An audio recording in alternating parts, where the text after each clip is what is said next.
কেন্দ্রীয় বাজেটে খুশি নন চাষি থেকে সাধারণ মানুষ, যদিও বাজেট নিয়ে শুরু রাজনৈতিক তরজাও। নতুন মোদী সরকারের পক্ষ থেকে পূর্ণাঙ্গ বাজেট পেশ করেছে দেশের অর্থমন্ত্রী নির্মলা সীতারামন।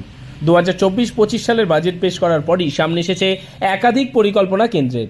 কৃষিতে বিশেষ নজর কেন্দ্রের, আরও কৃষাণ ক্রেডিট কার্ড দেওয়ার ঘোষণাও করেছেন অর্থমন্ত্রী। তবে কি জানাচ্ছেন সাধারণ মানুষ থেকে চাষিরা, কতটা খুশি তারা?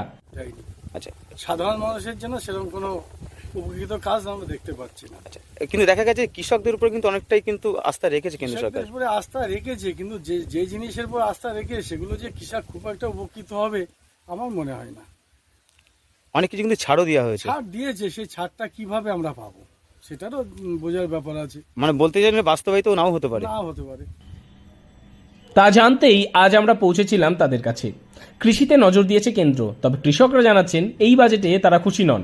এর আগেও তাদের নিয়ে অনেক কথা বলেছে কেন্দ্রীয় সরকার, তবে তার বাস্তবায়ন হয়নি এখনো। দেখুন, আজকের বাজেট যেটা আমি শুনলাম, যেটা তাতে আমরা সাধারণ মানুষ খুব একটা খুশি নয়। কারণ যে বাজেটটা আজকে সোনা বলুন, মোবাইল বলুন, এটা ওটা যে দামগুলো কমানো হয়েছে, এগুলো ধরুন বড়লোকের জন্য। আজকে সাধারণ মানুষ যে বেকারত্ব বেড়ে গেছে, তারপর ধরুন রাস্তায় রাস্তায় যারা হকারি করতো তাদের হকার উচ্ছেদ করা হয়েছে, দোকান করে খেত তাদের উচ্ছেদ করা হয়েছে। সাধারণ মানুষ এখন পেটের দায়ে ঘুরছে। আর সাধারণ মানুষের কাছে এখন ধরুন যে বাজার করে খাবে, আজকে যদি 100টা টাকা নিয়ে বাজারে যায় তার বাজার হবে না। তাহলে সেই দ্রব্যমূল্য যেগুলো সাধারণ মানুষের দৈনিক লাগে, সেই দিকটা যদি দাম দর একটু কমানো হতো, তাহলে সাধারণ মানুষ কিন্তু ঠিকভাবে দুটো খেয়ে পড়ে বাঁচত। সেই দিকটা সরকার দেখেনি। অপরদিকে সাধারণ মুদিখানা দোকানদাররা জানাচ্ছেন সাধারণ মানুষের জন্য একটু ভাবা, আগামী দিনে ভয়ানক দিন আসছে। অপরদিকে সোনার দোকানের আধিকারিকদের মতে সোনা মানুষের কাছে এখন একটা স্বপ্ন, যেটা কিনতে সবাই চায়। সোনার দাম কমার যে কথা আজকের এই দিনের বাজেটে উঠে আসলো, তাতে করে এবার মধ্যবিত্তের হাতের নাগালেই আসছে সোনার উপর। অবশ্যই দেখুন, এখন যা দিনকাল পড়েছে সেক্ষেত্রে একটা সাধারণ মানুষের প্রতি সোনা কেনাটা অ্যাসেটের মতন, ঠিক আছে। সেক্ষেত্রে যদি আজকে আমাদের সরকার বাজেটের পেশ করে অনেক কমিয়েছে, সেক্ষেত্রে অবশ্যই অনেক সকল মধ্যবিত্ত যারা আমাদের ভাই বোনেরা আছে অবশ্যই সুবিধা হবে। আর আমাদের কাছে এমনিতেও ক্রাইস আছে যে দাম কখন কমবে, দাম কখন কমবে। মানুষ তখন রেডি আছে যে কখন একটু দাম কমবে, একটু নিজেদের পছন্দের মতো জিনিসগুলো নেবে কম ওয়েটে, নিজেদের বাজেটের মধ্যে। তাদেরও একটা ফাইন্যান্সিয়াল সব দিক থেকে যেন স্টেবল থাকে।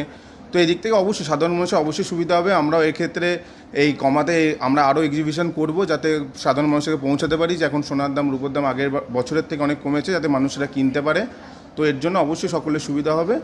অবশ্যই আমরা এর পরিপ্রেক্ষিতে আমরা অবশ্যই একটা ভালো কিছু এক্সিবিশন করব আমাদের তরফ। তবে সাধারণ মানুষ খুশি নন এই বাজেটে। তারা জানাচ্ছেন সরকার আজ সাধারণ মানুষের জন্য কিঞ্চিত ভাবেননি, যদিও এই বাজেট নিয়ে শুরু হয়েছে রাজনৈতিক তরজাও।